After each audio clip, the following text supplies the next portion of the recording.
Okay, I see it. Yeah, live. Is he back? Isn't it back? Mm-mm.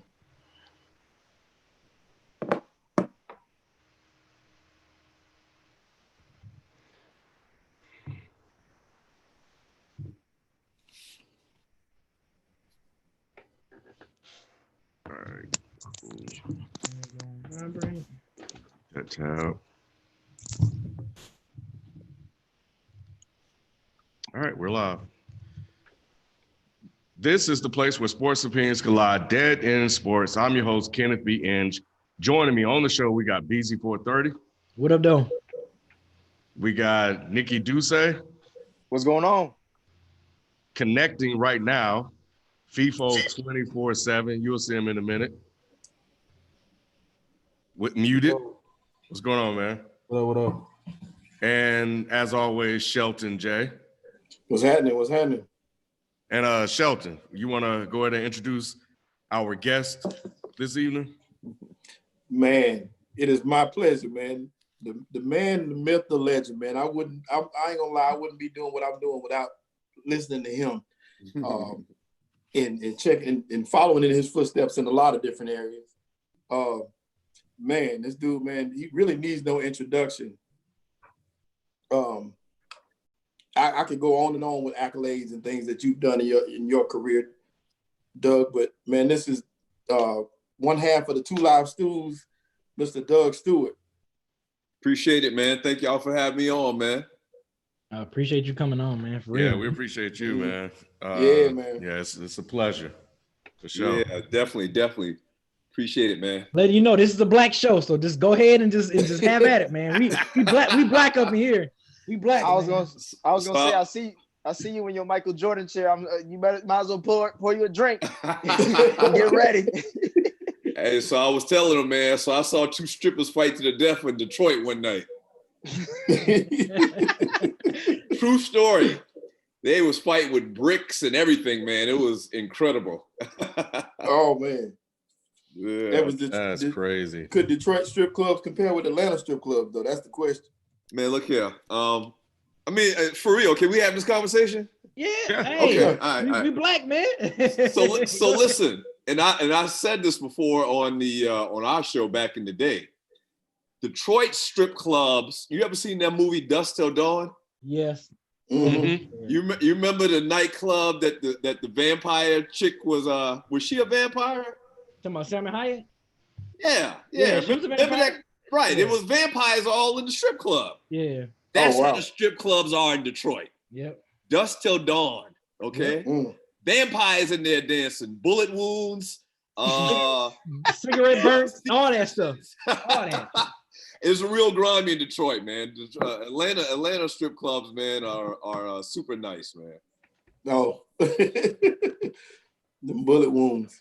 Yes, Hey, sir. hey, before we get started, I just got a question, man. Tell us how you got started in the business and a little bit of background. Well, I mean, in a nutshell, me and my brother, my brother had just retired from playing football, played for the Detroit Lions for 5 years. He went to Georgia Tech, came back to Atlanta, showed some interest to Wes Durham, who was the voice of the Georgia Tech Yellow Jackets, told him, like, listen, I want to get into media. So Wes had a relationship with the radio station, the sports station in town, 790 The Zone. And so they set it up where he could come in and like fill in for guys. Okay, because he had a good career. He was all ACC or whatever at Georgia Tech. So yeah, Ryan Stewart, local college kid, played a couple years with Detroit. He's coming in and filling in for other guys that are on vacation or whatever. And he had been doing that for a couple of months. And no lie, we were at his house one day. This was probably noontime, and we had like 20 dudes in his basement playing Madden. Drinking brew, doing whatever we do on Saturday afternoons, or it was a Sunday because we were watching a pro game where the Dallas Cowboys were playing against somebody. Quincy Carter was the quarterback. And so we got into this discussion / debate / screaming match about how I felt that the future of the league was going to be dual threat running quarterbacks. This is 2001. Wow. He argued me to death. Now, he played in the league, but I played, ball pretty much my entire life. So we were very opinionated, but he's like, that'll never work in the NFL. That'll never work. Those guys, they'll get hurt, this, that, and the other. And so we literally argued for about 30, 45 minutes, screaming, hollering, low country style. After that, one of the guys in the room was like, he knew Ryan was working on the radio station. He was like, you guys should have your own show. And when he said, like, a light bulb went off in our minds. And one thing led to another. We liked the idea of an urban-based sports talk show in Atlanta, Chocolate City. Ryan was able to get a meeting set up with the program director. We came in, we pitched it. We had all of these stats and this business plan, and we like, just give us a shot. It gave us a shot, and the rest is history. Man. Yeah. And it was perfect timing, man. That was a perfect storm when y'all came, because that was needed. You had a bunch of black people watching sports and listening to, listening to stuff, but we didn't have our representation in the mix. It wasn't for us. Right. It wasn't our language that they were speaking. Right. So when y'all came along with what you got, you know what I'm saying? Right. Man, it was like it was speaking our language. So I don't know anybody. First off, anybody listen to AM radio. Right. But we all tuned in then. Right. And I don't know anybody who wasn't listening. I know I was. Right. And it was just, and then y'all were on fire. Yeah. Oh yeah. That was amazing.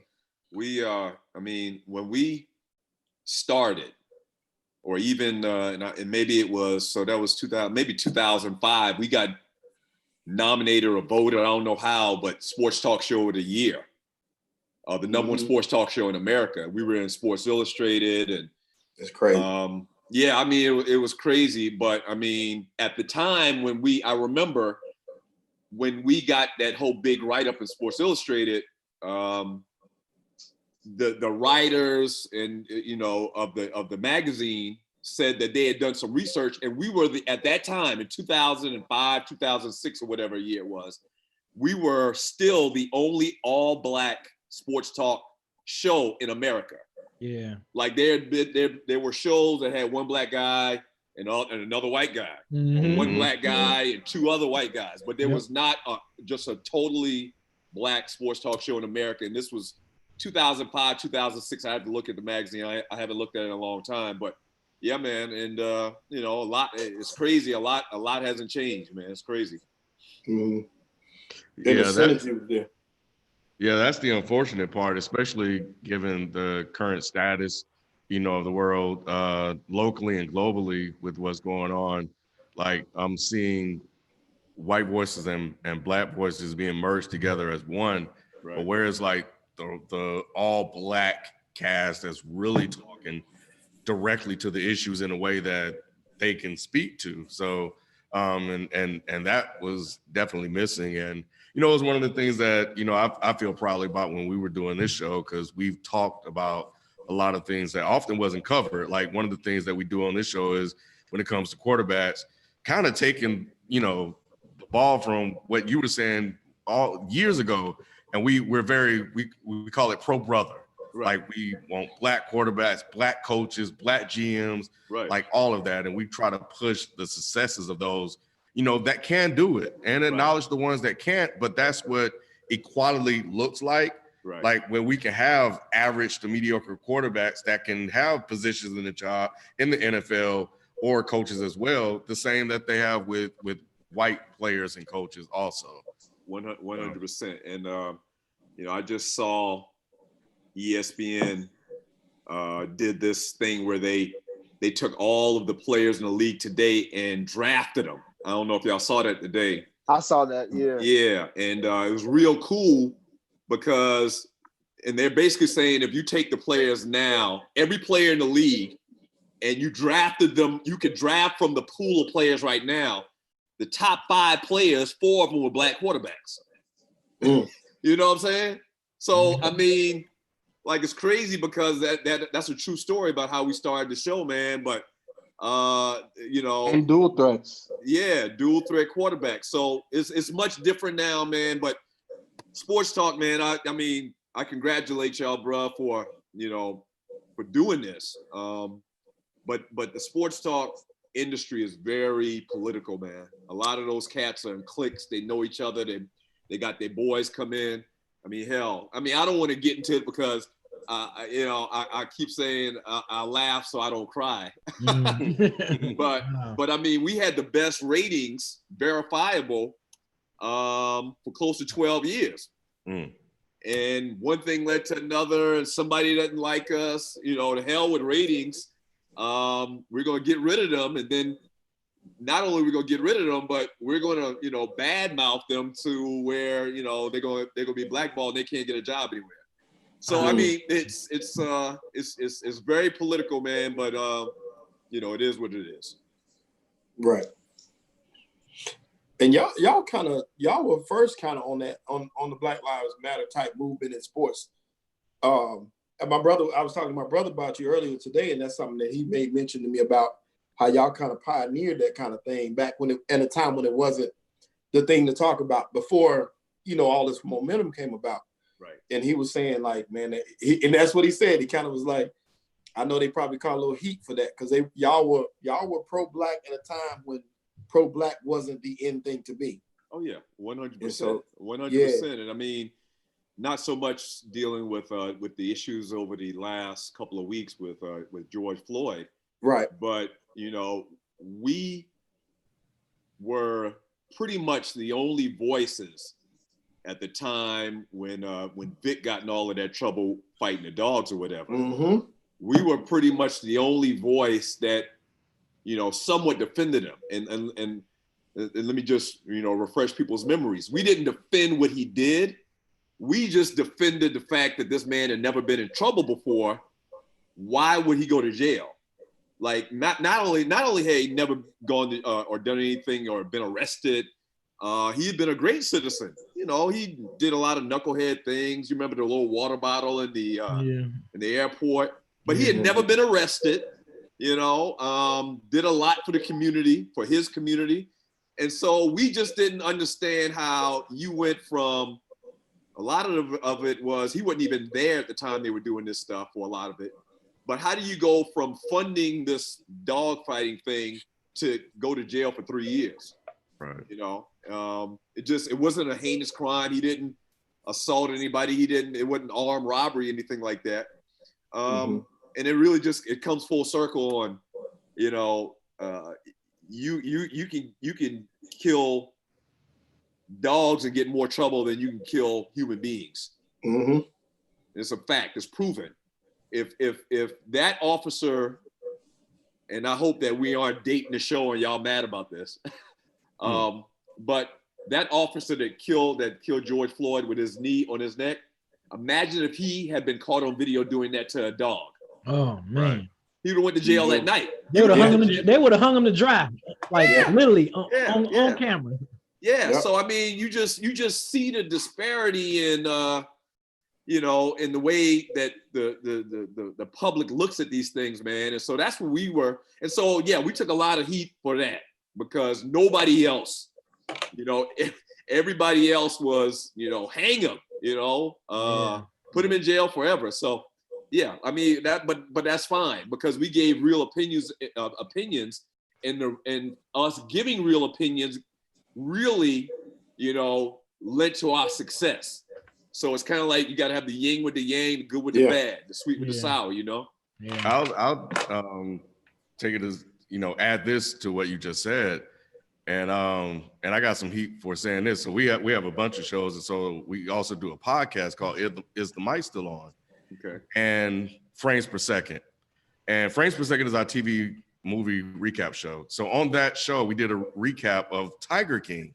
Mm-hmm. And I pointed out how Vic was vilified, demonized, went to jail, and this guy, Joe Exotic, turned into a star. Right.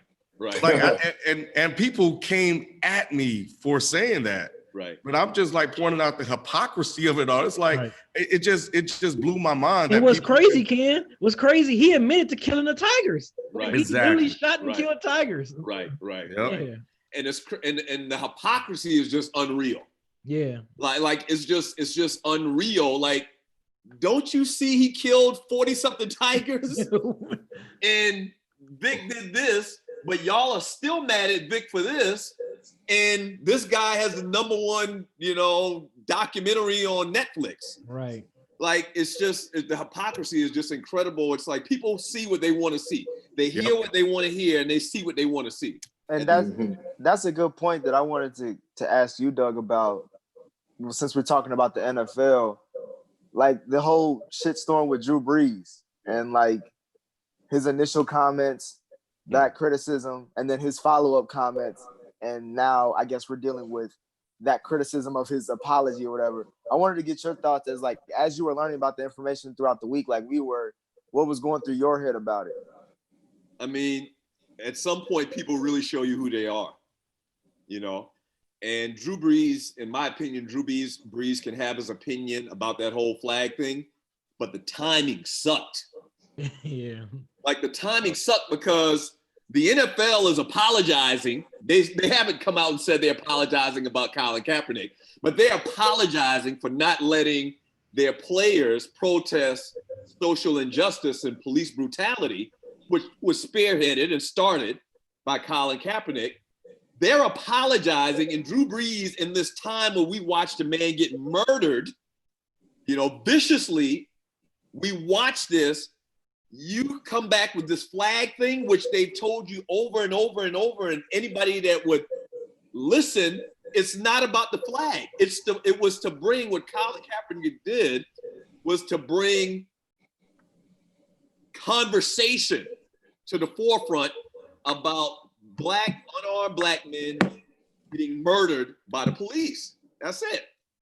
And, for Brees to say something like that, the man hadn't even been put in the ground yet, is just, I mean, I don't use the word insensitive a lot. It's not like part of my vernacular, but I mean, it was insensitive as hell. You can save that. And we keep telling you it's not about the flag. It's not about the flag. That's just a vehicle to start conversation, or maybe we could get some change.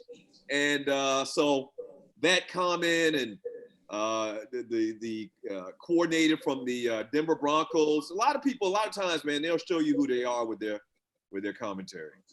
Jake Fromm, I feel like that was very insensitive, what he was saying. Like that was off the wall to me. Mm-hmm. Yeah. The Fromm thing, and I don't know if the Fromm thing is recent, but the Fromm thing is just bad because it doesn't feel like it's like, we can play football with you. We can win football games together, but let's not get it twisted. You're inferior to us. That's the way that comment came across. It was recent too. It was since he's been drafted.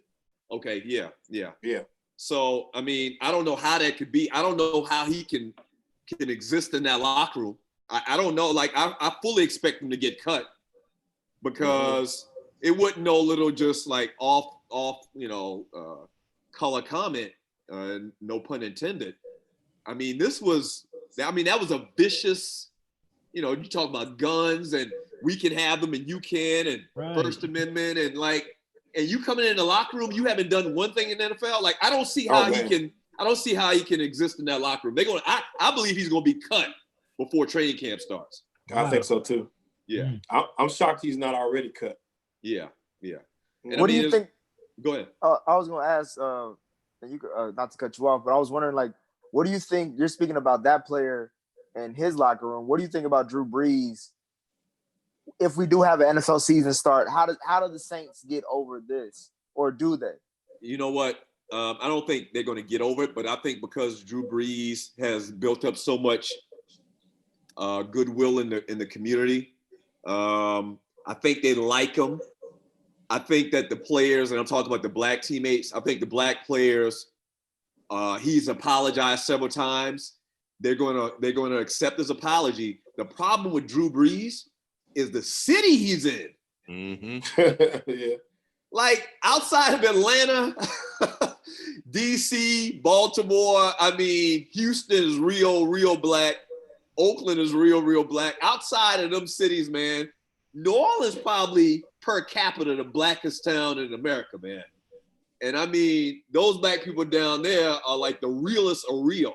So I don't know how that's going to come across with the fans when they start playing games and, you know, how they receive him when he runs into the stadium, when he runs onto the field, you know, and if they start winning games and he's throwing touchdowns, I mean, I guess at some point they're going to move on. But in the back of their mind, I mean, they just, you know, they're really going to have a real bitter taste in their mouth about Drew Brees going forward. And this is a guy that was beloved, you know.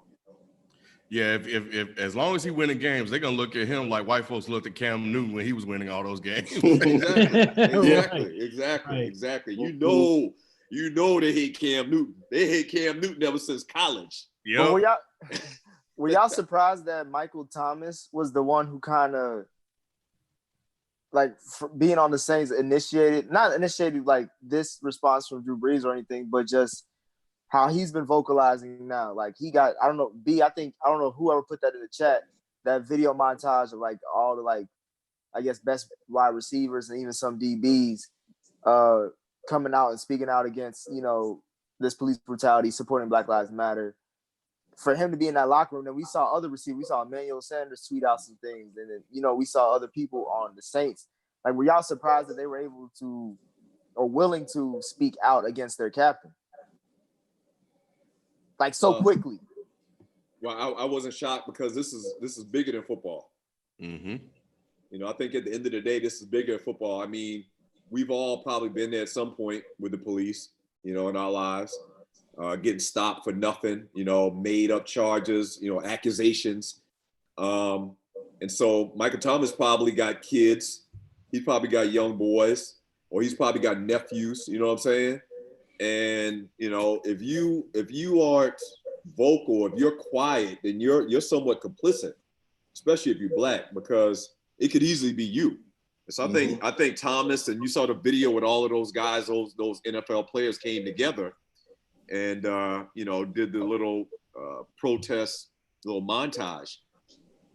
This thing is bigger than football, you know, and I know these guys don't want to lose their livelihood like Colin Kaepernick did, but I mean, enough is enough. Like, at what point do you say we got to do something different? We can't let this go. I mean, at what point do you just, you know, you come back at it? I don't know. Yeah, I know Malcolm Jenkins was sitting there crying like Steven wasn't Django. I know he was. Malcolm Jenkins was hurt. They're teammates too, right? Yeah. He just came back to them. Malcolm Jenkins was like, damn, Drew, not you too. But Drew Brees is a staunch Republican. He grew up in Texas, right? Yeah. Very conservative. So, and he got tricked. So Drew Brees, he just, I remember seeing it, I was like, man, why are you, like, what are you doing? That was the first thing that popped in my head, is like, what are you doing? Right. But somebody asked him the question, and he said it before, but now it just hit different. I don't remember him saying that. He kneeled with them though. All that stuff was performative. I ain't believe any of that stuff. Yeah. Jerry Jones kneeled with the Cowboys too. And then told him, I'm gonna cut you if you go out there and kneel without me. Yeah. And then he like lock arms with him and kneel with him, and then got up and walked to the center field. Yeah, pretty much. And now you don't want to pay Dak. Right. How you feel about that, Doug? The Dak situation with the Cowboys. I mean, I think that race probably does play a large part in why they haven't given that man his money. That man has been more productive at this point in his career than Tony Romo was at that point in his career. Okay. And Jerry Jones, if Tony Romo were in the same spot that Dak Prescott is in, with the things that Dak has done, the success that he's had, he would have been paid. Mm-hmm. You know, and here it is. The thing about that quarterback position is when it's your time to get paid, it's your time to get paid. It's his time. Always. And they never say that. Like, there's been quarterback after quarterback that have been questionable that I think were suspect as far as their skill set, but it was their time. What was the quarterback name for Baltimore? He played for Denver last year. Oh, Joe Flacco.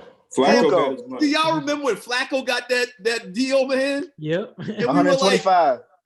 we were like, I think we might have been still on radio. I can't remember. But the point is we like, Flacco is not that good of a quarterback. No. It's money, but my brother argued me down. It's his time. It doesn't matter. That's the economics of it. He's a quarterback. It's his time. He's up for a contract. He gets paid the top deal for a quarterback. It's Dak's time. Pay the man. It's as simple as that. But Doug, but the difference. Wait, hold on, Nick. But the difference between Joe Flacco was that he went and won the Super Bowl. He didn't win no Super Bowl. The Baltimore Ravens defense won the Super Bowl. That's what Kim been preaching the whole. I've been trying to tell them this whole time, man. What? But let's be honest. Joe Flacco looked incredible during that playoff run. What did he throw? One interception the whole playoff run? Bifo, do you not remember that cornerback that thought the game was over when he played against them? He got lucky. Flacco got lucky. I give you that. But he won. So you gotta pay him. So Dak Prescott is winning. Won. What do you mean he hasn't won? What? He didn't win no playoff. When's the last time he won a playoff game? He's been last to the playoffs. year. He's right. He's been to the playoffs more times than Tony Romo, I believe. Is that the stat? No, 100%. More times than Tony Romo, and they love Tony Romo for some reason. Yeah. You're 100%. I'm not even bringing up Tony Romo because I can't make that argument. You see, I didn't even bring that up. Right. You're 100% right when it comes to Tony Romo. And I've been critical on Tony Romo. But the Joe Flacco thing was a timing thing. Right. He wasn't the best. He wasn't worth the money, but he proved like, what are you gonna do? Are you? But not you're gonna proving sign his me? point, though. You're proving my point. It was his time. He was not that good. He won a Super Bowl on the coattails of statistically, and I used to know all of this because we used to have to prep before shows. That Ravens defense was like a top 3 defense of all time. Like he just didn't have to lose games for Baltimore during the years that he was up there. He played with Ray Lewis now. Don't forget that. Ed Reed, I know. Right. Terrell Suggs, all that. You're talking about Ed Reed, top 1 or 2 safeties of all time. They debate between him and Ronnie Lott, and Polamalu's up there. No, I just named the linebacker Ray Lewis, and Ray Lewis, who arguably is the greatest linebacker ever to play. I'd argue between him and Mike Singletary maybe, or some. If you're talking about middle linebackers, so I just remember we having a huge debate about how average Joe Flacco was, but they paid him because it was his time. Now it seems like they always change the rules when it comes to us. Like they move the goalposts when it comes to us. But no pun intended. Right, no pun intended. Right. So I don't know. Look at what they did with Christian McCaffrey. That man got paid with the quickness. Yep. So listen, I'm gonna go ahead and give McCaffrey. Some love. He's much better in the league than I thought he was gonna be. Okay. True. That being said, my whole point about McCaffrey was when he got drafted, is they drafted him like he was an every down back, which he didn't show that in college. No. And third down backs didn't get drafted as high as McCaffrey got drafted.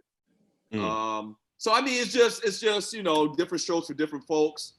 It's a lot of it's the reporting and how the media, reports the story. The way that they describe, the situation, the story. So it's just, that's one of the big things, and probably one of the reasons why we're not on radio anymore, because we're very good at pointing out, inequities. We'll point it out in a second, and a lot of people don't like that. A lot of people don't like when you point things out like that. No, yeah. So Ken, so are you on the other side now? So Dak should get his bread, because I kind of remember that you being on my side that he wasn't necessarily worth it. Exactly. I'm my ears are open right now because Doug has been spitting this. I've been spitting the same shit you just said, Doug, for the last month. Now the conversation that we debate about mostly on here is his stats to why he probably should or shouldn't get paid. But my whole argument has been the underlying foundation is Jared Goff got paid when it was his time. Carson Wentz got paid when it was his time. None of them motherfuckers well, Jared Goff went to the Super Bowl, but really we don't give that credit to Jared Goff. Really, we give that to the Sean McVay and Todd Gurley for that year. Well, you said he was top 8 at the time he went. I said he was top 10, and statistically he was. Right. Last year he was top 10 in stats. The only reason why y'all talk about Joe Flacco getting paid is because he had a miracle Eli Manning type year in the playoffs. Outside of that, y'all don't give a damn about Joe Flacco. But for Dak Prescott, on and off the field, he's shown that he will go above and beyond for the Cowboys. That man is getting paid as much as a CEO at some, probably even less than the CEO at a Fortune 500 company, yet he's the face of the biggest brand in football. Right. 100%. Why is it still an argument? Like he beat Russell Wilson. Right. I'm pretty sure collectively everybody on this show agree with the fact that Dak should get his money. Yes. Because y'all was saying how much he should get, and I said it don't matter. I think we were really debating whether or not he was top 10 or not all season long. And he put up on those, huh? He is top 10. He's definitely top 10. Mm-hmm. I was trying to, I'm thinking top 5. Top 5. Hey, he's probably 5. Wait a minute. I ain't gonna say 5. I ain't gonna go to that. Wait a minute. I'll go. Wait a minute. Name me. Name me 5 quarterbacks better than Dak Prescott. Or 4 quarterbacks better than Dak Prescott. Russell Wilson. Hold on. Mahomes. So what I meant when I said that, let me clarify. I'm trying to formulate how I want to say this. Russell Wilson, Lamar Jackson, Mahomes. Mahomes, yeah. Mahomes, that's Aaron 3. Aaron Rodgers. That's it. Okay, give me another name. You're starting to struggle already, and I haven't gotten to 5 yet. You can't say Tom Brady. Tom Brady's he's going down. He's old. But would you rather have Tom Brady or Dak Prescott? Would I at their age right now? I think at where they are in their careers, I'd rather have Dak Prescott. Look, Dak may be top 10 now, but at the time when we were having this debate, not top 10, top 5. Top 5. Top 5. Man, y'all. You still y'all do this every day. Give me another name that you put. We're still trying to get 5. I said Drew Brees. I threw Drew Brees in there. Drew Brees, but you got to factor in his age. My thing Dak Prescott's gonna play another 10, 12 years. Mm-hmm. How much has Drew Brees' talent? Like since we talking about Drew Brees, I'm not gonna discredit him. He is a Hall of Fame quarterback. All right, cool. But look how much talent he's had on that roster. We talk about Aaron Rodgers being underachieving with the Green Bay Packers and how great he is. But I think y'all pointed this out to me as far as Drew Brees, he underachieved as well. He's got one of the best offensive minds and weapons in the league, period. I don't see anybody stopping Michael Thomas. His name should be said more about him being a top 3 receiver in the league. Right. Yet he get knocked out by the Vikings, like y'all told me.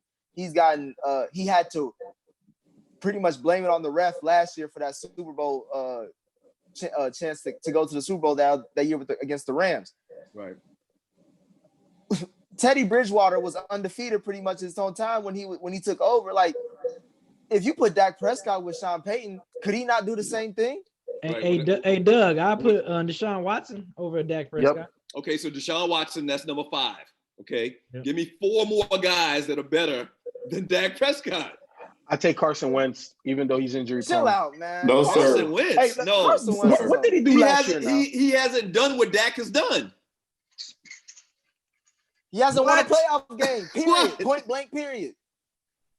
So I mean, my point to y'all is it's very debatable. Mm-hmm. And you know what? A lot of guys will, they might even argue Dak Prescott for his success in making it to the playoffs. They might make an argument for him over Deshaun at this point. I mean, Deshaun, I love the guy. What were they up 28-0 last year? 28-0 where though? I mean, but you should in a place that Dak wasn't at. Right. Would you put Matt Ryan? Hey, Doug, would you put Matt Ryan over Dak? Hell no. Not in it. You guys. Here's the thing that, and everybody does this. Mm-hmm. You have to factor in their ages. Matt Ryan is got maybe 3 more years left. Dak Prescott got 10 more years left in the league. So do you at least 10 more years left in the league? So you attribute Dak's inability to beat good teams last year to Jason Garrett mostly? No, I attribute it to the fact that Zeke Elliott didn't. What's his name? Zeke Elliott, running back. Yeah. Zeke Elliott seemed like he lost something, like he forgot how to be a running back much of the year last year. And I don't know how much it have to do with the offensive line. The wide receivers were streaky. There's a lot of different. It's a team thing more so than a Dak is a bad quarterback. Like, I don't know if you take any other quarterback and replace them on the Dallas Cowboy team, if you take Deshaun Watson or Russell Wilson, and they do that much better than what Dak did. I just don't think that they had that great of a team. But Doug, let's look at it the other way, especially with the Eagles and all of their injuries last year. You put Dak on that squad, do they even smell the playoffs? Because I could argue the fact that Dak had a better team than the Eagles did last year due to injury, and they didn't make the playoffs. No, I don't know if I can agree with you on that. All I know is that Carson. Did you watch Carson with all them throws down the stretch? All I'll say is Carson was hot at the end of the year, but Carson Wentz can't stay on the field. He can't. Being able to play is huge. I mean, that's a huge thing. You can't make the club if you're in the tub, as they used to say. But he was available last year. And Carson Wentz is always in the tub. Dak has been available. Like, what, has he missed the game because of injury? I don't think so. Right? No, he hasn't. Right. So he's durable. And he's succeeded. I mean, he's taken the Cowboys, like, they're actually, we're able to talk about the Cowboys now, where before they were a laughing stock. They've been a laughing stock really for, since the mid-90s, which is crazy. You're talking 25 years. They've been a laughing stock ever since their last Super Bowl. But, horrible during the Romo years. I mean, horrible during everybody's years. I mean, Dak has. And my thing is, people keep on bringing up Carson Wentz's that MVP quote unquote season that he was having. Like, they don't forget that Dak's rookie year, he went toe to toe with Aaron Rodgers. And if it wasn't for Aaron Rodgers being who he is, making that miracle throw, we're talking about Dak being Aaron Rodgers out the gate. Right. Exactly. And you best believe Aaron Rodgers is one of the best to ever do it. He's underachieved, I think, than what most people thought after they won their first Super Bowl. Like, I thought they were going to win several Super Bowls. But as far as this term they use these days, arm talent, like, I really can't think of anybody that threw or throws the football better than Aaron Rodgers. Like, and there's been a lot of great quarterbacks, obviously. But, I mean, Aaron Rodgers is just phenomenal. Yeah. I think that this year was going to be the year that we could really tell who Dak was. If he bounced back from that year, because I would come back, I would expect him to come back with a chip on his shoulder. Right. And this pandemic may hurt because he doesn't have a chance to work with some of those guys. But I just expected him to have a really, really good year this year. And I would be completely surprised if Dallas wouldn't make the playoffs and win at least one game. And let me say this, man, because I don't want y'all to get it twisted. I don't necessarily think Dak is the greatest quarterback ever, or he's this phenomenal quarterback. My main point about Dak is, at this point in his career and where he's at as far as his contract, they have to, they have to give him the money. Because they treat and talk about quarterbacks like they aren't regular football players. Like, everybody else is a football player. Every other position is a football player. But this quarterback, this is a special category that they're in.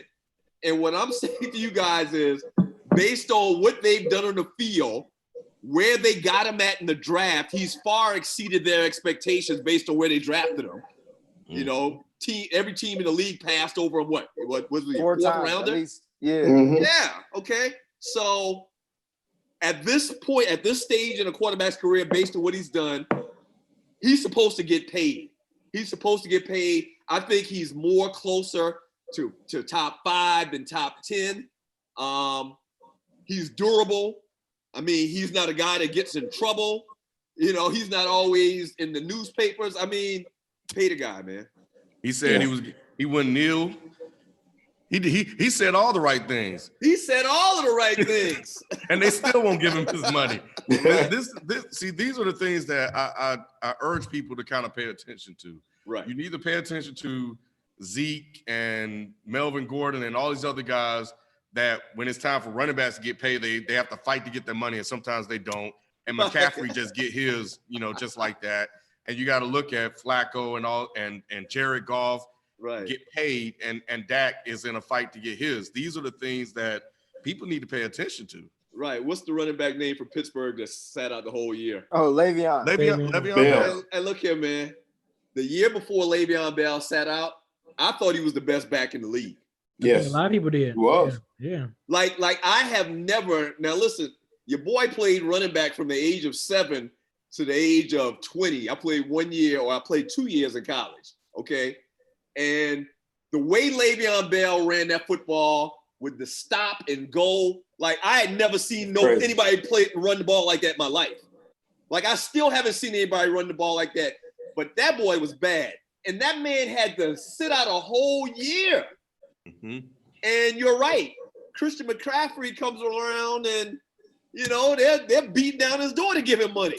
Yeah. I mean, it's just, it is what it is, man. And a lot of it's obvious to me, It's obvious. And that was definitely obvious because Carolina, being a Carolina fan, we needed, with Luke retiring, we needed a face of a franchise, and it had to be a white person. Right. And what better person than a running back to give it to? So now, listen, they had to lock him up. Like I said earlier, I mean, he's a bad boy. I give it to him. He's doing much better in the NFL than I thought he would do.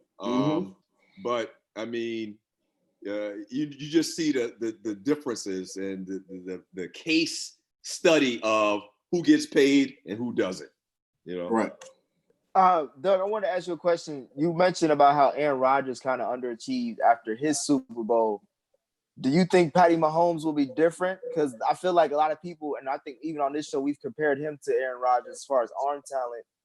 And I think right now he has probably the greatest weaponry, easily top 3 in the NFL. Right. With a decent defense, not even a great defense. Right. How far can you see him go?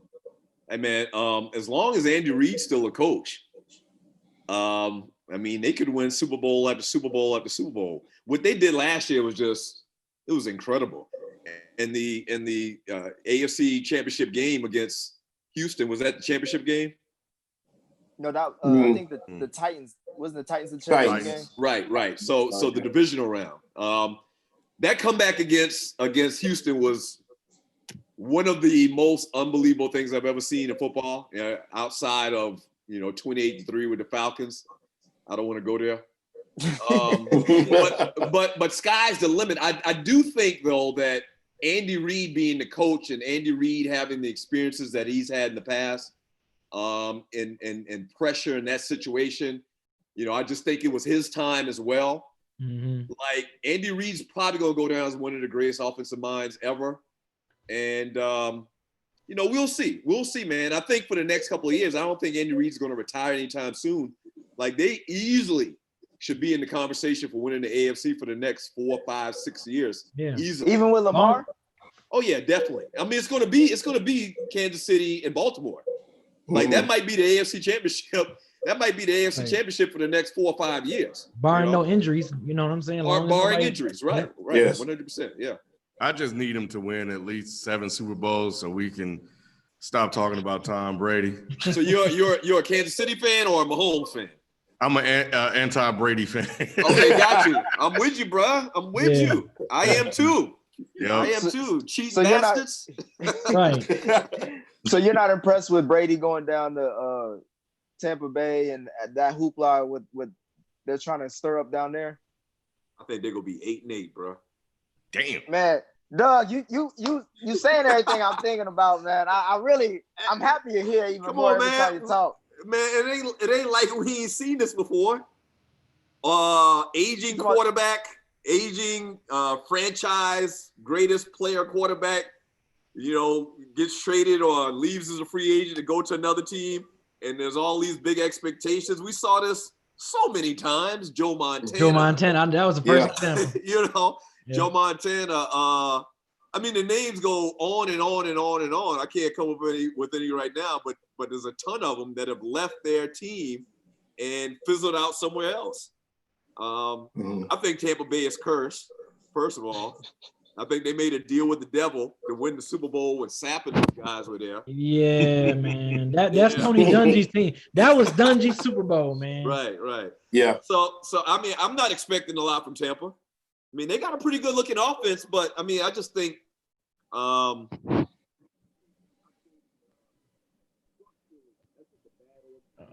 can't hear you.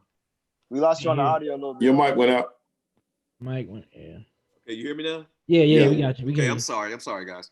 I think just, you know, I just think structurally, that's a bad organization down there, man. We'll see. They got a lot of weapons on offense. Defense isn't like, you know, the defense that we remember or accustomed to seeing from those championship Tampa Bay teams, but we'll see. I'll call Tampa Bay Buccaneers 8-8 right now, 7-9. I wouldn't be mad at it. I wouldn't. Yeah. I think that this once again, the pandemic and missing this offseason is what's going to hurt them and put them there. I think they probably won 9 games at least, if not for the pandemic, maybe 10. But once again, he didn't get no time in there with them boys, so that's going to hurt. Right. Before you disagree? I think they're better than 7-9, 8-8, mainly because Jameis threw 30 interceptions and they were 7-9. I don't see Tom Brady throwing 12 interceptions, 15 interceptions. And I just think with that alone, that should net you 1 to 3 games. And then we know the greatness of Tom Brady. I'm not a Tom Brady fan at all. Trust me. 28-3 hurts me. I live right downtown. I can see the damn stadium from my patio, and it's difficult, man. But at the end of the day, I have to acknowledge who he is, and every time we try to count him out, he shows up. Obviously, last year is a little different, but this year he has no excuses. He has an offensive-minded head coach. He has his best receiving threat ever outside of Randy Moss joining him. They have 2 other receiving threats at the same position. They have Mike Evans. They have what else does Tom Brady need but he's to old. Be successful? You he is old. You talk about Tom Brady from 5 years ago, 10 years ago. Not only Tom Brady, you're talking about Tom Brady as a younger quarterback, but you're talking about Tom Brady on a Patriots team where they had their opponent's playbook. You know, they don't have their opponent's playbook now. Okay. Look, all I'm saying is I think they'll be better than 7-9. That's all. They don't have their opponent's playbook, man. Let's see how good he plays at age 40 without his opponent's playbook, and the balls aren't deflated where he can get a good grip and throw it more accurately. And I want to see think the division is a lot harder. Would you say, that's the question on if they can run the ball with Jones, because I don't know if they can. And that's what's going to hurt more than anything else, is them not having a running game. Because he's not going to throw 35 plus touchdowns. How do we know that? Has he ever had a better complement of weapons than he does now? And granted, he's older and he was never mobile. It's all about up here for him. You know what I'm saying? And I'm not saying that he's gonna be better than what he was 5 years ago. Not even insinuating that. I'm just saying if I look at Jameis Winston and I look at Tom Brady, Brady is better than Jameis. And I don't think he's gonna make the same mistakes. I don't know about that, FIFO. And let me tell you why. Jameis is better. Even though I think I think he's a great quarterback. You know how I feel like he is. I just think that Tom Brady is used to having a slot receiver that can get open, and that's his safety, right? His safety there. Plus, he has running backs that can catch. That's what he's always depended on, not the wideouts. He's never had the deep threats. He's always relied on underneath. That part is what's missing. Right. So that's. So do you think Gronkowski is not gonna? So you think Gronk is done? Gronk is he's trash. not gonna be a factor. Gronk is trash. I don't think Gronk is gonna be trash. I'll let you know that right now. Hold on, Shelton. Nick. So what does trash stats look like? And let's put some money on it then. I think Gronk is gonna be bottom 20 tight end. Damn. I think You're so Gronk. disrespectful. I think people have been trying to hype up Gronk so bad. Like this man ain't missed almost 2 years of football, partying, drinking, on game shows and shit. Wrestling. Like he about to come back. Like he about to come out and be Tony Gonzalez in his prime. Like just because he with Tom Brady again. Don't nobody give. Yeah, you might be right, Nick. Because OJ was better. OJ was good anyway. They had good tight ends. Brady. They already had good tight ends. I even take the other tight end, Brandon Crate or whatever his name is. Cameron Brate. Cameron Brate, yeah. whatever. Yeah. I'll take him over Gronk right now. I don't know why the hell they're just bringing these. It reminds me of, because I'm a Knicks fan, it reminds me when the Knicks got Carmelo and Joakim and Derrick Rose, like it was 2010 again. Like it was a decade. Right. Like, around the time they got them, they were already past their prime expiration.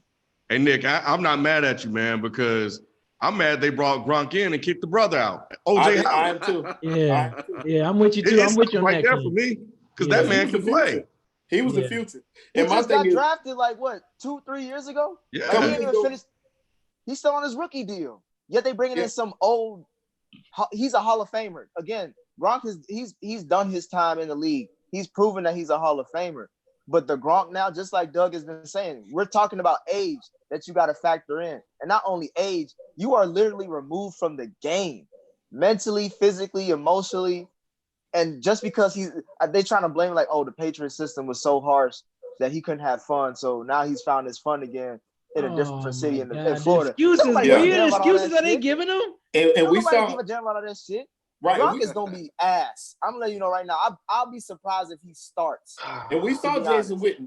Oh, he gonna start because they want him to. He'll we start. saw Jason Witten come back and struggle. I'm talking about like he's the starter for the season. He's a goal line weapon, though. We know where they're gonna use him at the goal line. He is, but who's the Julian Edelman of this team? Who is the Amendola? You know what I'm saying? The James White. These players is what he's missing. They don't have that. So, he got the top over the top guys. And he got those, the Mike Evans and those dudes, they tough, but that's not his game. So we got to see if he can adjust his game to the new regime that he has. And like I said, I don't know yet. I have to see it. The last time I saw Tom Brady try to push the ball down the field, it was a pick six. All right, so I'm not. That's why, like FIFA, I agree that he won't throw as many as 30 because he would rather run the ball. But I'm not thinking this is not going to be like the Patriots with Randy Moss. I think how people are thinking. Like it ain't going to be like we breaking records, Peyton Manning style. And I'm not saying that. And like I was saying earlier, I mean he's old, man. Like I'm thinking of a couple more now outside of Peyton. And even when Peyton went to the Broncos, the Broncos didn't win that Super Bowl because of Peyton Manning. They won that Super Bowl despite Peyton Manning. I mean. Right. Donovan McNabb went somewhere else at the end of his career. Brett Favre is another one. So, I mean, these guys don't have success historically when they leave their team to go play for someone else at the very end. I mean, I just can't think of anyone that outside of Peyton winning the Super Bowl because of a great defense, just like, in Baltimore with Flacco. I can't really think of anybody that's gone at this point in their career when they've been declining. If you looked at the numbers that Brady had last year, and they'll blame everything else before they blame Brady. It's the receivers. They didn't have, good linemen or whatever. But his numbers have been declining over the last couple of years. So we'll see, man. I think Favre, I think he got to the NFC with Minnesota when he went to Minnesota NFC title. Yeah. That's about the only thing I can That was Bounty Gate year. That's what that was? That was Bounty Gate year? Oh, wow. Yeah. Okay. But when he went to the Jets, he sucked. when Favre went to the Jets, it was whack. It was a wrap. Yeah, for me with Brady, it's about – I always talk about division as well. Like, he's not in the AFC East easy. You know what I'm saying? Right, he's in a division where they have pass rushers. They got their offenses are just as powerful as you are. Their coaches are just as good as your coach, if not better.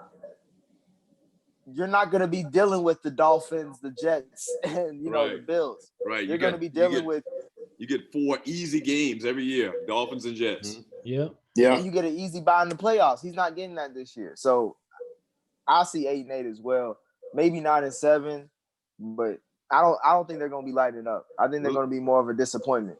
Yeah, I'd love to come back on after the season with you guys, and we recap. You're more than welcome to, man. We recap this conversation. Yeah, you more than welcome to. And see who was right and who was wrong.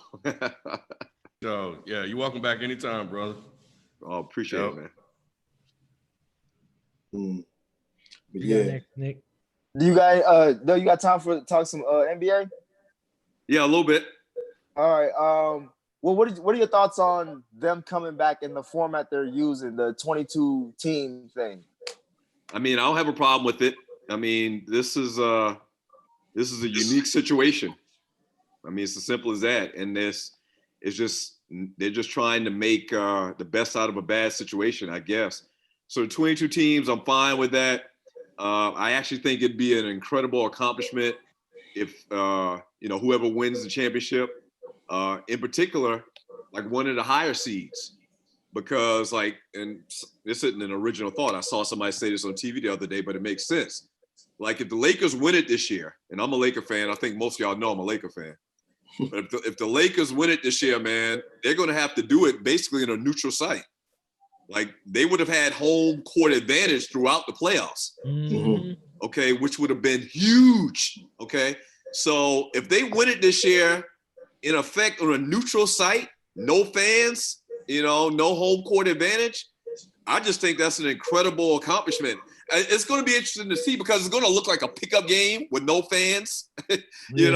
They're wearing their team uniforms, but it's going to look and feel like a pickup game, which we watch pickup games. I mean, most of us grew up watching pickup games, and we didn't think it was bad. We just thought there was nobody out there, and we was watching a pickup game. So it's going to be interesting to watch, man. I'm happy because I want to see basketball.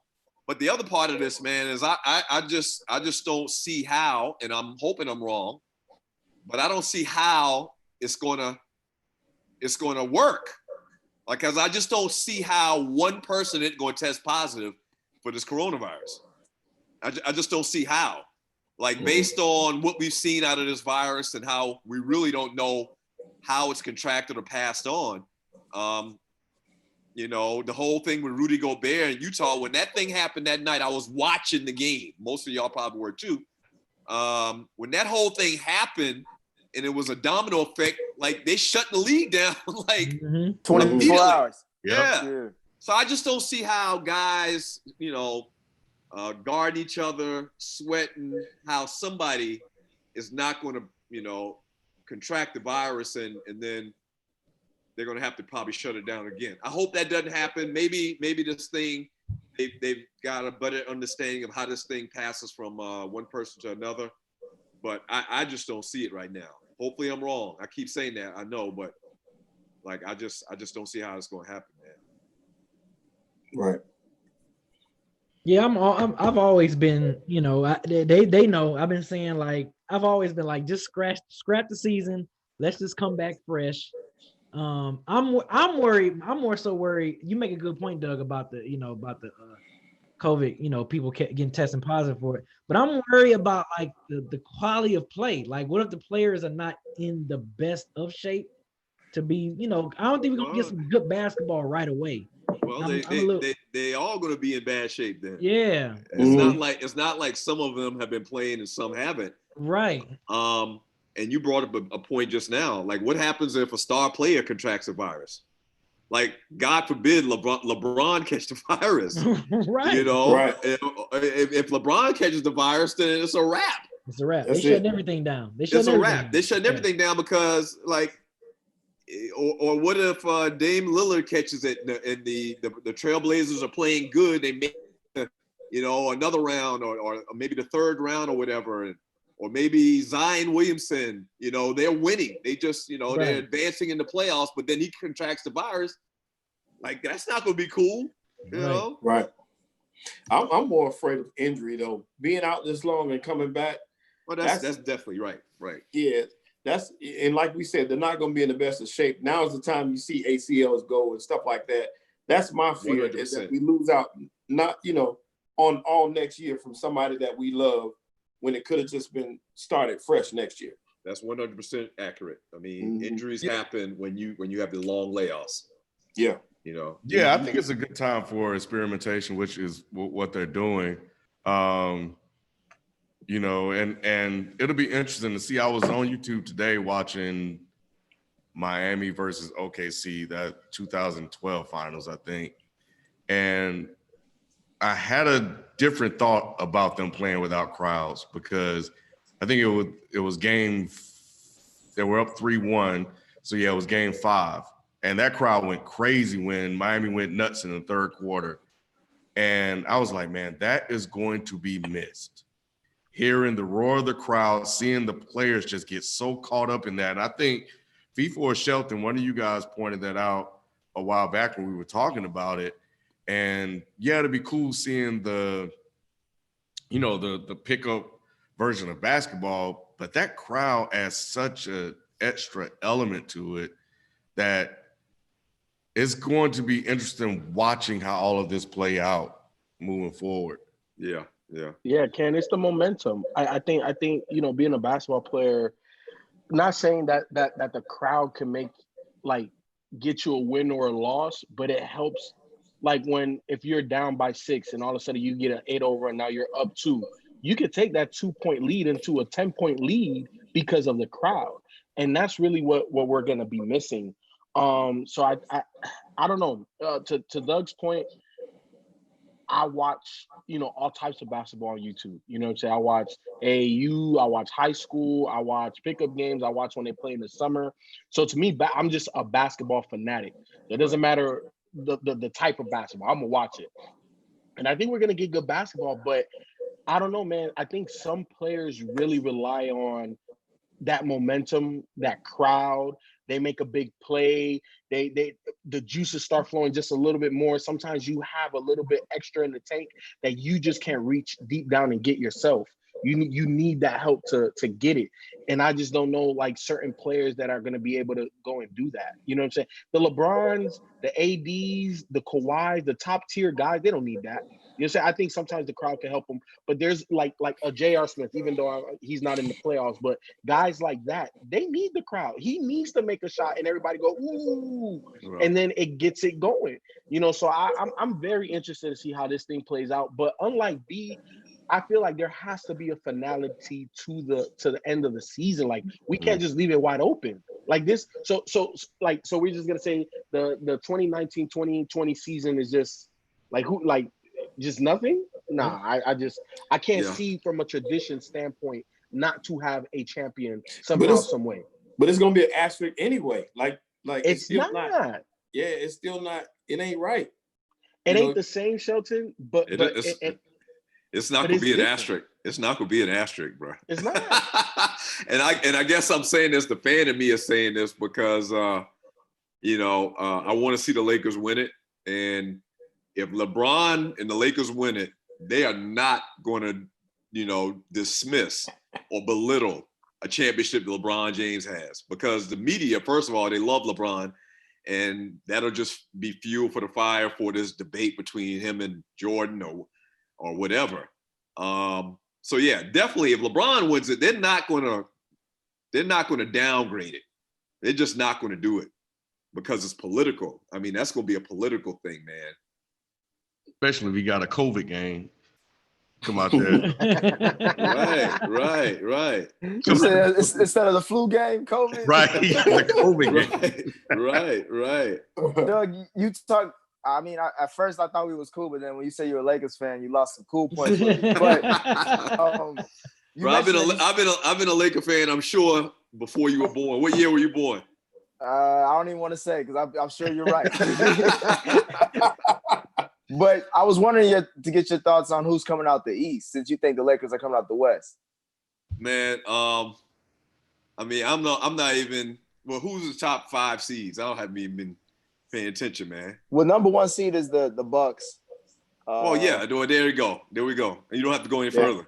It's gonna be the Bucks. I mean, and really, they're the team that I probably think that could win it all. I mean, because they've got a little bit of experience under their belt right now.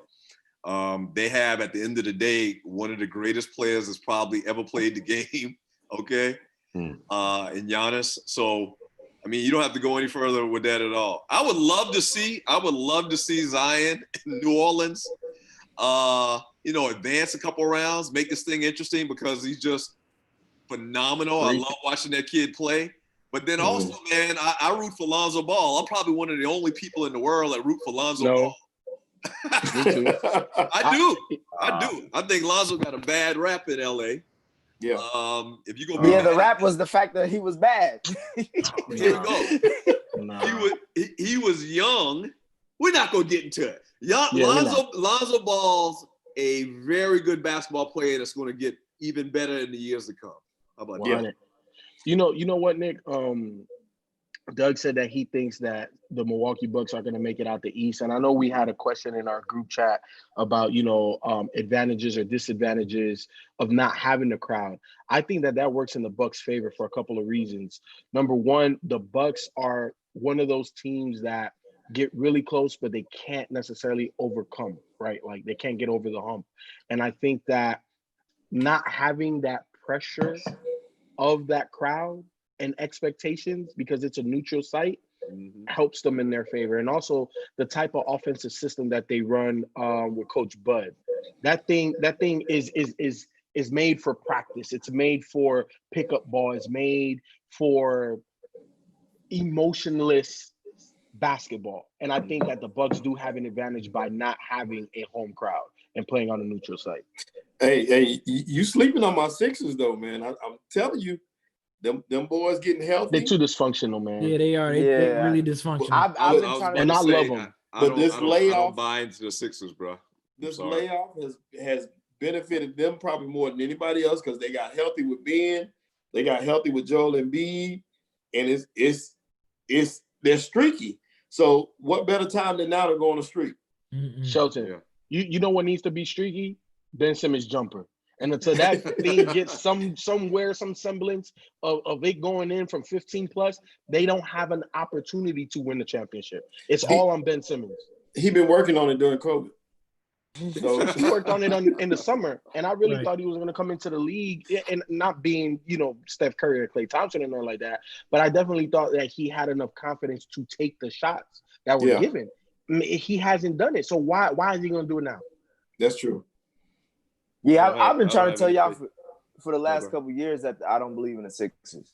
As much talent as they got, it seems like the leadership that they have isn't what the leadership they want. I think the Sixers really want Ben Simmons to take over as the leadership role, but everybody who has eyes can see he's not the best player, and that's usually who that defaults to. And I think Philly, they like Joel Embiid. They may even love him, but as far as what he represents, that style of basketball, I think everybody wants to have the point. Like they treated Ben Simmons coming to the league like he was going to be the mix between Magic Johnson and LeBron James.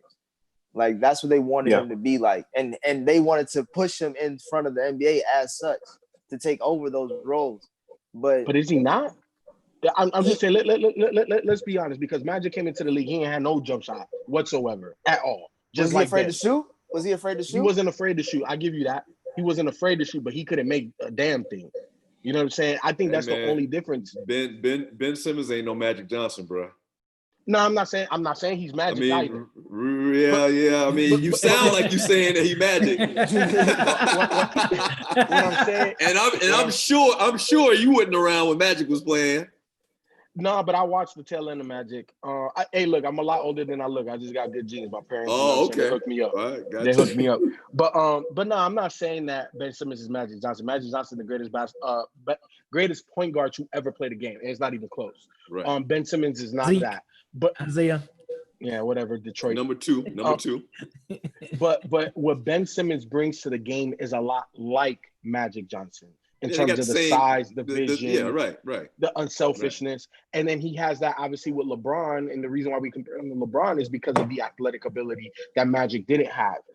But he's literally, to me, in the middle of them and doesn't have necessarily the best qualities of either of them. Because both Magic and LeBron were natural born leaders. Mm-hmm. They even though they couldn't shoot, they weren't necessarily scared to take the shots. Mm-hmm. Ben is scared to take the shots. So I know that that's internal, and I know that is a lot of confidence that he has to build up. And I think that he has the foundation in the game to be their best player, but he's not their best player right now. He's a jump shot away, literally. And somebody that I compare him to, and I think that his progression should follow, is Tony Parker. Tony Parker lived in the lane when he first got into the league. Obviously, different type of players. Tony Parker was super quick or whatever. But one year, I want to say it was either second or third year, he led the league in point and paint points, or for guards, not overall, but for guards. And I think that Tony's game expanded once he got that 15-footer, because now you can't stop him. Oh, you want to sag off? Okay, boom, I'm gonna hit this jumper all day in your face. You want to get on me? I'm gonna use that spin move and get, you know what I'm saying, put that French English on there, you know what I'm saying, just for you.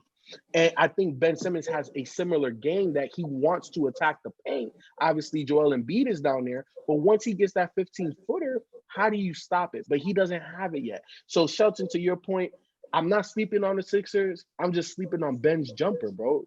Like really, that's the major thing outside of I'm out on the coach too. What's his name? Brett Brown. Brett Brown. Yeah, and you know I've been a big proponent of Brett Brown, but the time is up. The jig is up. He got to go.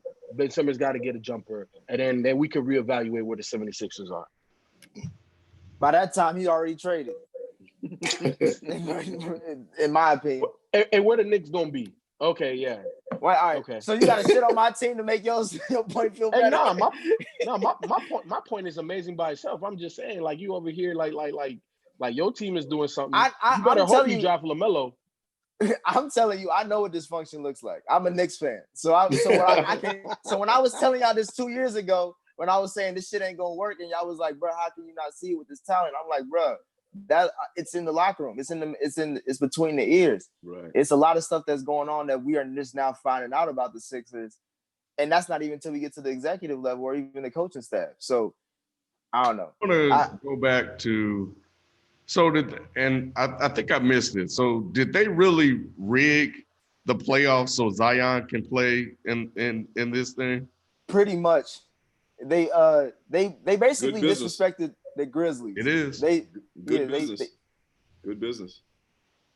The Grizzlies had, like, I think the biggest wide gap for the eighth seed as far as 3 games over Portland, New Orleans, and I forgot the last other team, but they really should have the eighth seed, and it shouldn't really be a discussion.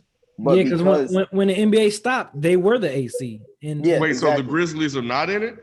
They're in it, but they're in it just like they have the same amount of opportunity to get in, just like the Blazers or even the Pelicans, which they really shouldn't because they won more games. Yep.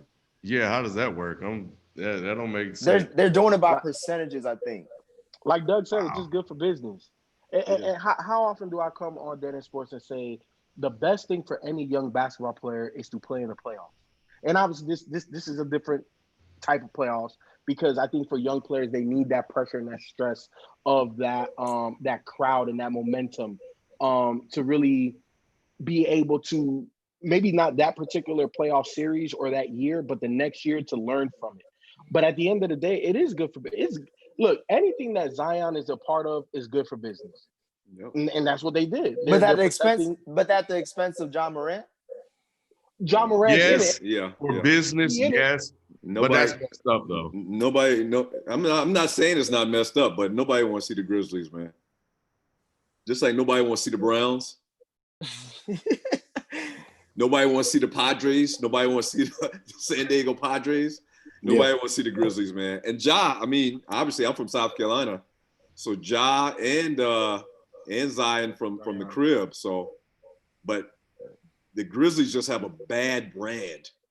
Yeah, and it's gonna take a minute for Ja to turn that whole sentiment around. Dang, man. Because they're still synonymous with the grindhouse. They still haven't necessarily shed that persona as an organization. And obviously, I think Ja did an amazing job this year to steer them to the future. But I agree with that. It's going to take another good draft pick or a free agent that they bring, and then Ja just taking over that franchise. It's not there yet. And I think Ja was doing a good job. Like, he got a lot of attention and publicity from ESPN and social media when he was playing. So it's almost there because he's like box office. Like, you want to watch him. Yeah. because he's always going to give you a highlight. He's going to do something. So he's a good starting point, FIFO, to break away from that whole grindhouse mentality and persona that they had. They just need, like you said, that other guy. And they got is Jaren The big Jackson man. there? Yeah, Yep. Jeremy. Yeah. Yep. A couple of pieces. But They John do. is, he's the electricity. He's the energy. He's the one that's gonna keep people coming back to have people talking about the Grizzlies, and that's what they need. Yeah, I agree. Doug, I wanted to again about the Laker thing. So the Clippers are an afterthought to you? Like The Clippers, bruh. Yeah. Hey, Doug. Nick is a Clippers. He a Clippers fan this season. Oh, that's real? messed up, B. I'm real? leaving I'm rolling with Kawhi this year. Are you saying? Do the Clippers have a chance to win it this Do year? they scare you as a Lakers fan? Oh yeah, they definitely scare me. I thought you were saying just in prominence. I don't know. No, I didn't know what you were saying. Like, No. I mean, as far as like, because as a Lakers fan, of course, you think the Lakers are gonna make it out, and they actually do have a good chance of doing that. But the Clippers are stacked, yeah, and they come from the same city too. So even if the playoffs were to be like how it normally is, yeah, they will be at home as well. yeah. I mean, man, I've been saying this all year when I was doing my show more frequently, but I just don't see how Anthony Davis and LeBron James don't win a championship this year. Like, I mean, two of the top 3-4 players in the game. I mean, and once again, it's hope more so than me, really believing that they're going to just walk through the playoffs. The Clippers are stacked. I mean, Kawhi is proven to be the real deal, which I'm shocked the fact of how good he has been in the league, man. I never thought Kawhi Leonard would be this good, but he is that good. Yeah. So we'll see. They can't play them all, Nick. So Nick, They got do that you have many the damn Clippers? minutes. Nick, do you have the Clippers beating the Lakers? I have the Clippers beating the Lakers. Yes, I have the Clippers making it out the West. Because of depth. Yeah, because of depth and leadership. Like I think as Kawhi as your leader, and as Doc Rivers also manning the guard as well. Kawhi as your leader. I'd never heard him talk till last year. How can Kawhi be a leader? He doesn't talk. Hey, he leads by example. I was gonna say he leads by the millennial saying "say less." You know what I mean? Like, Say less. Oh, okay. Like his actions speak louder than his words. I mean, he was a leader for that Toronto team, no question. Okay. So to me, the squad he has now is better than that Toronto squad. Pat Bev said he not playing. What they gonna do without Pat Bev? Ain't he the LeBron stopper? He gonna play. He definitely gonna play. If Dame is walking back his comments, Pat Bev is gonna walk back here. Okay. Wow. B, let me ask you something. NBA playoffs are about what? Matchups and coaching. And Nick, you gonna sit there and fix your mouth to say that the Clippers have a matchup for one AD. And then for two, nobody got a matchup for LeBron. Like Kawhi can do whatever the hell he want to do, but he ain't shutting LeBron down. LeBron's still gonna do what he want to do. We saw that. We've seen that for LeBron's entire career. I give you that the Clippers have more depth. We know that. 100%. They look like them early Golden State Warriors team. They go damn near 3 deep every position. I give you that. However, what are you gonna do with AD? And we've seen it now in the regular season. What are you gonna do with AD? But Okay. You want to let me step in for you, Nick, on this real quick. Like Nick said, I think these playoffs are a little different than most because I think the depth is going to help them more this year than any other year. Because one, these people ain't fresh. So you're looking at, I mean, they're fresh, but they're still not going to have the basketball win to go right away. So being able to go too deep, that's going to play into their advantage. Plus, yeah, you're going to lose those two matchups pretty much in any game that they play. But they've proven that as long as you win those other three and you kind of hold your own a little bit in them two, you can beat them. So they're beatable. If anybody can beat them, it is going to be that team, that Clippers team. And to go back to Doug's point earlier, availability is key. Ken was joking about AD a few months ago or last year, talking about he's Glass, Mr. Glass. He should have been in that M. Night Shyamalan movie because he always hurt. So when you're talking about depth, FIFO, outside of AD and LeBron, if AD goes down, it's a wrap. You know what I'm saying? And he's already shown that LeBron why would you even say something like that? Because LeBron has already demonstrated or vocalized. There was some article that came out that he's been in AD's ear, like fight through the pain. Like AD's been nicked and tucked this whole season, and he's just been playing through it. I mean, what you're saying is 100% true, but why would you put that out in the atmosphere like that? I'm just saying. And Paul George, you had like Paul George isn't brittle. You had like playoff P is a real thing. But Ken, my rebuttal to that would be if Paul George and AD are off, let's say both of them got injured and they're both off their teams, what team still has the better chance of winning the series? The Clippers, because again of the depth. And then now we're talking about not only as an AD before when the season was going on, maybe questioning his health, but during this coronavirus, during the time off, has he been really working out as hard? Everybody had time off. I don't trust any of them other dudes on the Clippers in the playoffs. 100. Especially Paul George. And you trust AD? Especially. You trust AD in the playoffs?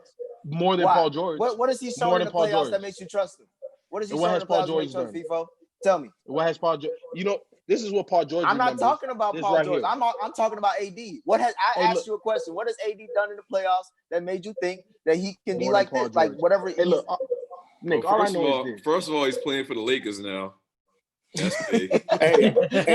I'll say this: as long as are they changing these games from 4 quarters to 3? Because if not, we don't know what AD gonna be. If it was a 3-quarter game, it'll be a conversation. But that man ain't played the 4th quarter all year. So what is he average in the 4th quarter? Like less than 5 points? It was less than 5. Didn't you bring that stat to us one time? Like, come on, man. Like, again, what has he done to show me that he can get the Lakers over the hump that LeBron needs him to get them over there? Like, let me ask you something, Nick, and be 100% honest with me, bro. Be 100% honest with me. If we were both general managers or NBA owners, and I told you, hey, I want Paul George, I'm going to give you AD. You not going to make that move? Stop thinking about it. Cut his camera off because you being mad disrespectful right now. Come on, you're talking about the player itself. I'm talking about player for player, straight up. I'm talking about the player's production as a leader of a team. But who's a better player though, Nick? Who's a better player? I want to hear it roll off your African tongue because I need you to admit it. AD is the better player between him and Paul George. That's fine. But again, I ask you, what has AD done in the playoffs that has shown you that he can help take this team for the Lakers, help be LeBron James, Dwayne Wade, Kyrie Irving of that ilk to push him over the hump? Because we've seen some of the other castmates of LeBron we've seen with and without him. We've seen him win with LeBron and without LeBron. Not without LeBron. On the Clippers, we've just seen Kawhi. We haven't seen playoff P at all. But we're acting like. Remember, Nick, what did I say on this show? I thought Paul George deliberately threw that game to get out of OKC. I thought he was missing those shots on purpose. He was that bad. But we acting like he wasn't somebody in Indiana. Like he wasn't doing. Like if you're gonna talk about Paul George's playoff career, talk about his whole career. Talk about everything. Before the broken leg. Okay, but so now we picking and choosing what dates we want to talk about. No, we're picking and choosing the last couple of years of evidence that we have. And we're not going back to we're not going all the way back to when Paul George used to get his ass whooped by LeBron James. Okay, so then don't yell at me when I bring up AD's pass in the playoffs too, where he. I'm just saying they cancel each other out. He's still left with LeBron and Kawhi. If it wasn't for Rondo, AD wouldn't get out the first round, and that says something about you as a player, as a star. We can say the same thing about Paul George. They're equal. They cancel each other out. But right. AD has advanced further in the last couple of years than Paul George has. Back. I was waiting for this year's playoffs to see that, and I hope we can see that. You don't have to wait. You can just go to Basketball Reference. and just click on New Orleans. You can see it. What you wait for? I'm waiting for this year. If the Lakers don't make the Western Conference Final this year, don't ever bring up AD to me ever again. Point blank, period. Because the expectation, Doug is speaking for Laker Nation. They won a title this year. Kobe passed away this year. Winning a title this year for the Lakers will be huge. Yeah, we got to get a title. Like, if they don't win a title this year, when are they going to win a title? LeBron ain't getting no younger. If we don't win it this year, we're going to win it next year. But I mean, we got a 3-year window with LeBron. Next year and the year after. I see the league getting harder as the longer LeBron stays. I know he's trying to wait out for his son, but the longer he stays in, I don't see the league getting easier. Nah, we'll see though. The team is going to be Anthony Davis's team. You know, that's why I'm kind of happy about. You know, I was mad. And I said it earlier about Lonzo. I hate how they broke up the team because I thought they had a nice nucleus that we're going to build over years. And I felt that they had a better future. They had more years of success than the short amount of years they're going to have the success with LeBron. But when they got Anthony Davis as part of the deal, I was like, okay, well, LeBron's done. We can start over and build around Anthony Davis for another 5, 6, 7, 8 years. And, you know, I'm okay with it now. Yeah, especially with the way Brandon Ingram has played this year. And Lonzo Ball the last month or so. Yeah. Was balling. Yeah. Lonzo been balling all year though. He hasn't been balling all year. Stop it. Yeah, chill out. Yeah, chill out on all that. You always trying to take it too far, man. He got benched at the beginning of the year. That young man is right. That young man is right. Lonzo's been balling all year long. All year. That was coaching. And I told y'all that about Luke Walton when he was with the Lakers. It wasn't all Lonzo's. It wasn't all Lonzo's fault, and I'm not absolving him of anything because he had to grow and progress and work on his game, and we've seen that. The reason why he got benched early on was because Lonzo wasn't as aggressive. You know what I'm saying? But at the end of the day, I don't think that was purely on Lonzo. Look, when you have a player, especially a point guard like Lonzo Ball, as a coach, you got to push him. And you got to push him and you got to instill confidence in him. Benching him ain't going to do that. It's not going to motivate him. Now, obviously, it worked out for the better, but it's because I believed in Lonzo and I think the talent prevailed. And it's only going to prevail. And then you're talking about arguably going to be one of the best dynamic duos between him and Zion. We already see these guys throwing 3/4 court lobs. They just got on the court together. What do you think what's going to happen after a couple of years? Man, that's going to be one of the best duos that we've ever seen. Hey, so if they're in the playoffs, that means JJ Redick's streak is still alive, right? Yep. Yeah, his playoff streak. Yeah. Hell no. That he gave warning to Zion, like, hey, don't make me miss the playoffs. Keep my streak going. What you call that, Nick? That white man's luck? Yeah, I told you, man. Hey, white man's luck never fails. JJ got the one of the best interviews of the year, and he about to get in the playoffs on some fluke shit. Wow. Mm-hmm. All right, do you have anything else, Nick? Nah, I think that was it for me. All right, we got a message from the chat from Adam. Oh man, I don't even want to try to say this last name, but I'm gonna give it a shot. Mwangala, who said that Two Live Stews was the best sports show growing up on ESPN, so y'all need to bring it back. So there you go. Don't look like that's gonna happen, bro. But thank you, man. It It definitely doesn't look like that's gonna happen. That's crazy. So man, we what was that? I was just asking, y'all been working on anything? Nah, not really.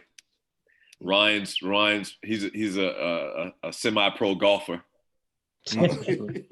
He plays golf every day. Matter of fact, he's not even in Atlanta anymore. He moved to Columbus. Oh wow! With his family. His wife got a job as a principal down there, and they've been gone a little bit over a year now. So, yeah, man, it's a wrap for that. It's a wrap. We had a good time. We had a good run. How they say? We had a good run. Yeah, y'all did, man. Y'all really did. Sir. Yeah. And that's where I kind of think of it after the fact, after 5 years of waiting for a phone call. It's like, at some point they even cancel Good Times. They cancel Martin after a certain point. Yeah. Did you ever think in a million years Martin would get canceled when they were on top? Yeah. So I mean, we had a great run. Simple. It's just crazy to me because, like, now is the perfect time. I don't know. It's just man. It is. That's all people are doing. That First Take and all these other shows. I mean, yeah. I mean but politics. I get it. Very political, man. Well, anyway, we appreciate you coming through, hanging out with us tonight, man. For real. No problem, bro. Yes, sir. If I don't have anything going on, especially for the bros, I can come on. Yeah, you're more than welcome to come on. We actually got paid to do this, but I mean, we did this, like I said, for free, before we started doing radio. So, man, thank y'all for having me on, bro, and I appreciate y'all. Y'all keep pushing, man, and just keep it genuine and do your thing, Yeah, appreciate you, man. Appreciate that, Yes, sir. Definitely love to have you on. No problem, man. Thank y'all. All right, man. So, do I hit the little leave button? Oh yeah. All right, man. Y'all peace. All right. All right. Well, we thank you guys for showing up, watching. I hope you guys enjoyed that. It was great, really having him on the show, man. Like, I didn't even know B listened to him, but I used to listen to him, man. I used to listen to him all the time, man, faithfully. Yeah, man. Yeah. I think if you were melanated into sports, you watched or heard the Two Live Stews. Like, come on. They were like the like how Stewart Scott was inspirational, ESPN, for them to be the black voices and soul black voices on that show when they had their run, man, and to speak of the things, at a time where it wasn't popular, they gave us and me inspiration as well. So it was dope. Yeah. Dang. Yeah. That was. And they kept it. One thing that I always loved about them is they always kept it real and kept it 100. They would never putting on airs and being something that they weren't. They were the same kids from Moncks Corner. They were the same thing throughout, and that's what made them successful. Is you knew they were genuine. Yep. And I appreciated it a lot. Yeah, for real. All right. Well, I think before we get out of here, I want to say this one thing about Drew Brees. I wanted to really give Doug room to just kind of talk, really make the show about him. Because I hate when they do that on talk shows. They have a guest on and they always overtalk them.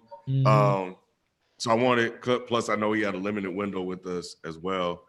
But Drew Brees stepped into it. But I will say that he did a good job of coming back from that because he was done. He was done. They were like, yeah. Yep.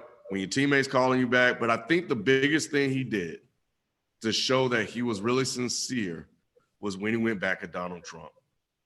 And the reason why I feel like that was so significant because it was the first real strong, high profile, visible pushback to him, direct opposition, and a redirection to what this whole thing is about. And also what made that important is that all of the white voices that are listening to him, and some may have got sent in a different direction based on what Trump was saying along with Drew Brees. And maybe he pulled some of them back in this pivotal moment in time where we're seeing Minnesota defund the police or cancel the police. I don't know what they're doing. And we're seeing the New York, the police department reduce their budget. So I appreciate that. He led with actions, not just his words. And, I think he's going to be all right. I never really thought he was a racist. I thought he got tripped up. And it was just a bad time to say something in this climate and answer that question.